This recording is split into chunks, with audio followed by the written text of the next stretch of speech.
are you today? This is Kai Pacha with the Weekly Pele Report. And this one is for January 28th of 2014. Lots of aspects going on, lots of tension, lots of pressure, lots of bullshit in some cases. This has not been an easy time. It's like we've been shoved into the corner, pushed through the gauntlet, dropped down through the meat tenderizer. No, not the meat tenderizer. What are those things? You know, the coffee grinder. It's like, wow. This Grand Cross going on is still going on. It's the Grand Cross of 2014. I talked about it a little bit in that recording that I gave. It's available on my website, but I'm going to talk about it a lot more. You know, when Mars went into Libra in December, it goes all the way up to March 2nd, goes retrograde at 27 degrees, comes back down to like 9 degrees, and then goes straight. We have this recurring theme going on, and the recurring theme here is that Mars comes by through January and just triggers this Grand Cross. And then it comes back in April, retrograde, triggering again this Grand Cross. Finally in June, okay, it is closing this Grand Cross. Well, you know, in a way, the Grand Cross will be finished by then with Jupiter moving on. But Uranus will remain square Pluto until March of 2015. We have another year. It's a 2.5 year aspect of Uranus square Pluto. And I just want to say, for the entire planet, it's like 1964, 65, 66 was Uranus conjunct Pluto, a big major cultural, religious, governmental, economic turning point in the 60s. And this is no different. This Uranus square Pluto now, it's been going on since the summer of 2012 until the spring of 2015, is a deep collective unconscious transformation. So we in some ways are like little tiny sailboats bobbing around on a very turbulent ocean. And it's just something to get used to, manning the sails. So with that square, right, Jupiter comes along and makes it, blasts it even more. And now Mars comes in. So this is like icing on the cake. This is like the grand finale, you know. This is like, you know, it's been raining, but all of a sudden, you know, the wind picks up. And when I'm looking at this, it's very interesting because it's this time period from December when Mars went into Libra right through June, July when Mars gets out of there, that it has to, the focus here is on working our stuff out with other people. Relationships and partnerships are under the microscope, under the spotlight. You may have been going through some personal issues, you know, health issues, money issues, these kinds of issues, but this time period now, if it's not been enough, okay, with Saturn and the North Node in Scorpio, which we've been talking about relationships for a while now, Mars coming in here is just bringing out the sword to cut through our old patterns. And what are some of our old patterns? And this is the main thing that, you know, the main point of our focus today. I didn't even get into the rest of the aspects. There's tons of aspects. What I did want to say, it's lightening up. It's actually lightening up. You know, the moon is in Capricorn today. Tomorrow, Wednesday, it goes into Aquarius, and we have a new moon. New moon on Thursday at 11 degrees of Aquarius, and then by Friday, moon goes into Pisces. Venus turns direct. She's been going retrograde for far too long. Jupiter comes into a great exact opposition with Pluto. And it is big shift in energy. What else happens? Mercury goes into Pisces. We know that Pisces, it does, you know, have to do with letting go, with no boundaries, with no limits. Freedom, it's the wild, it's the birth, the dream. It's beautiful. Has a lot to do with addictions, partying, relaxing, flowing, letting it go. So when we got the moon moving into Pisces, right after that new moon in Aquarius, which is Aquarius is liberation, yeah, freedom from the known, moving out, revolution. It's like, yeah, I'm ready for a change. And then the moon and Mercury both go into Pisces to join Neptune and Chiron. We're going to have 4 planets in Pisces through the weekend. Great, great weekend. So there's been a lot of pressure this last week. This week, you know, still, you know, like today, the moon, you know, in Capricorn is conjuncting that Venus-Pluto. Squaring Uranus, you know, coming into the opposition with Pluto. Before it leaves, it's going to square Mars. Closing balsamic moon, dark moon phase. Die, release, let go, let go, let go. And here's the main point then. What do we need to let go of? It just dawned on me that when we look at these aspects, how do I put this? Number 1, let's start with Pluto. Pluto in Capricorn. The emotional need, Pluto is my, you know, my deep soul emotional need for recognition, for ambition, for power, for control, for a reputation, for my job, to do my duty. It's out there in the world. This is like, yeah, this is like be big, be powerful, be strong, and get your act together. You've got duties, you've got responsibilities. It's really about, yeah, ambition and drive. Me doing something, being Pluto, the most powerful god, that his word could not be changed. It's being somewhat rigid, tyrannical, can be Pluto, a description of Pluto in Capricorn. Yeah? Tyranny. The dictator.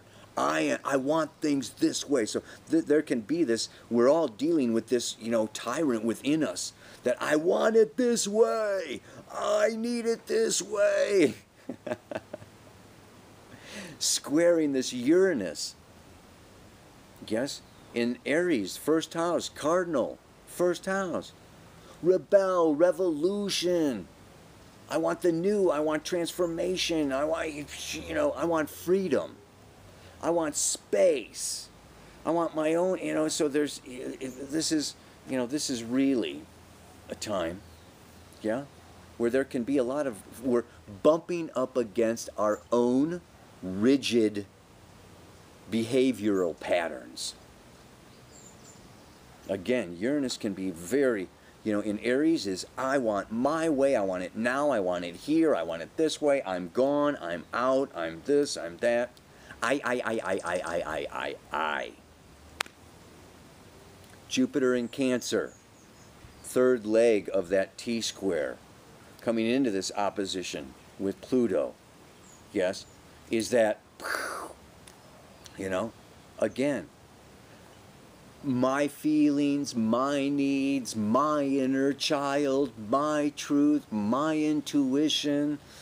Yeah, I feel sad, I'm emotional today, and my emotions are very personal, and I'm taking it very personal, and it's personal.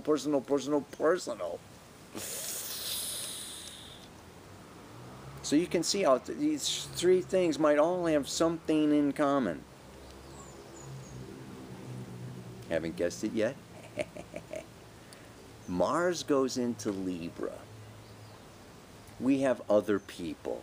We have mothers, daughters, partners, business partners, love partners, sex partners, yeah, all kinds of partners.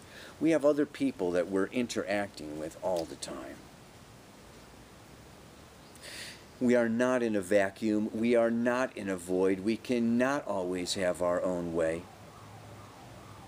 And whether we feel victimized or in control, We can go back and forth on this polarity, okay, of I'm going to be the dictator, I'm going to be the tyrant, I'm going to have my way, I'm going to da da da da da da da da da da. Or I can be the victim. Yeah, the other side of that Pluto in Capricorn is, you know, the boss and the government and, you know, big institutions, the laws at large, you know, oh, poor me. Yeah, I got fired, I don't have a job, I don't have a home, I don't have a da-da-da. And it's all because of, you know, Obamacare or Monsanto or blah, blah, blah. You know, it's big stuff out there.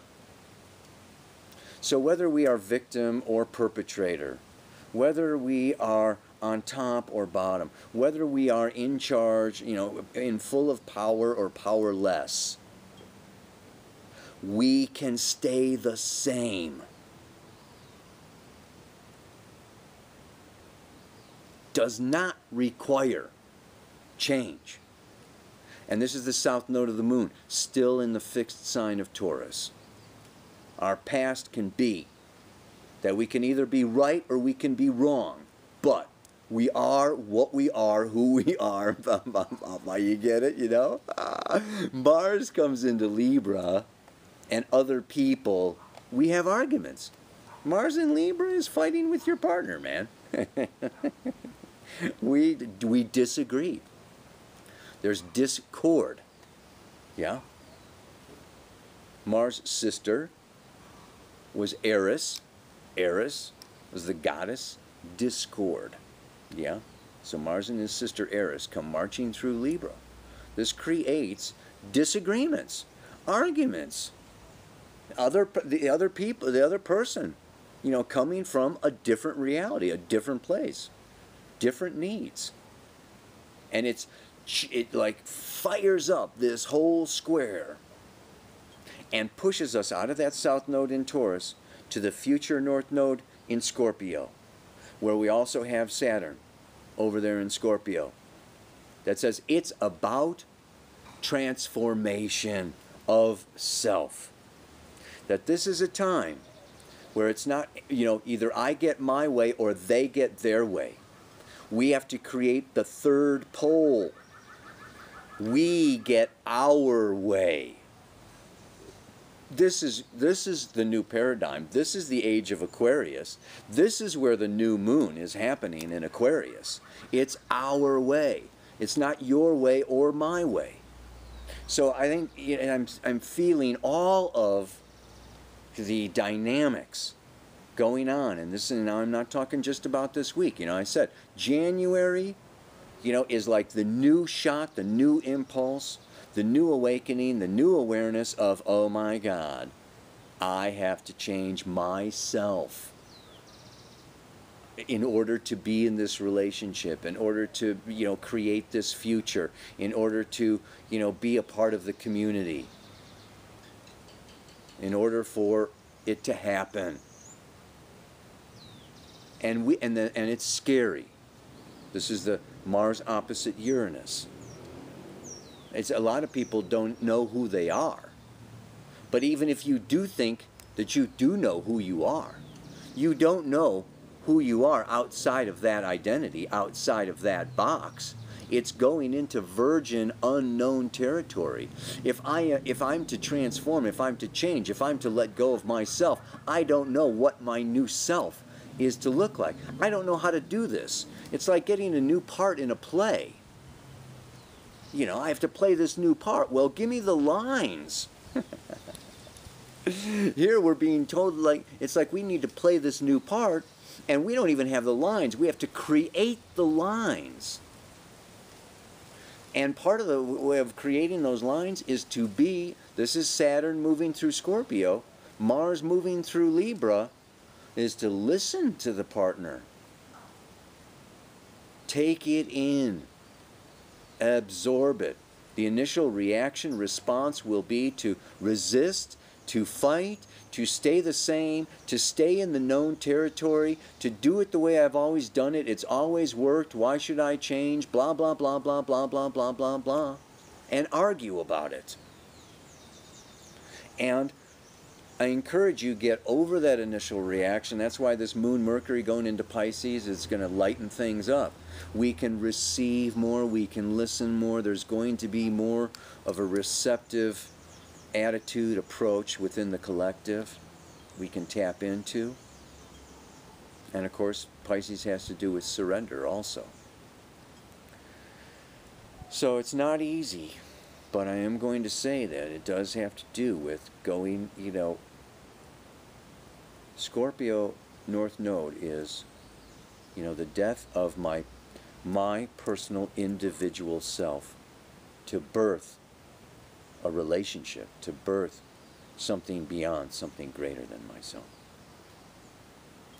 Which leads us directly into the mantra for today. And that mantra for today then is, I have lived from one extreme to the other. Total freedom to completely smothered.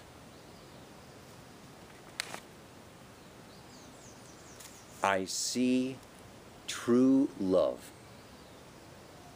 as transforming myself.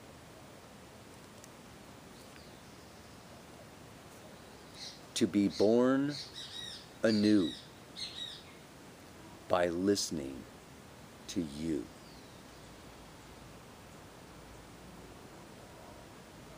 Just want to let that soak in a little bit.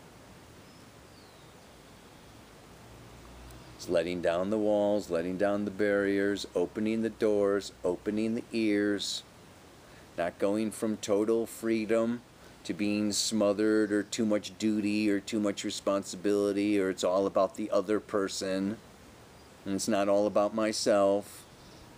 So I change myself, and as I come towards that other person, we're up here. I have lived from one extreme to the other. Total freedom to completely smothered. I see true love as transforming myself. To be born anew by listening to you. And it might be nice to just find somebody and speak that mantra to them, looking them dead in the eye. I will listen to you. I mean, just feel that. It is kind of a letting go of your power. I'm going to listen to you. Oh no, oh God, ah! I mean, at least I have a hard time with it, but that's just my chart. So maybe you have an easy time with it. Fine. Awesome. Enjoy. Namaste. Aloha. So much love.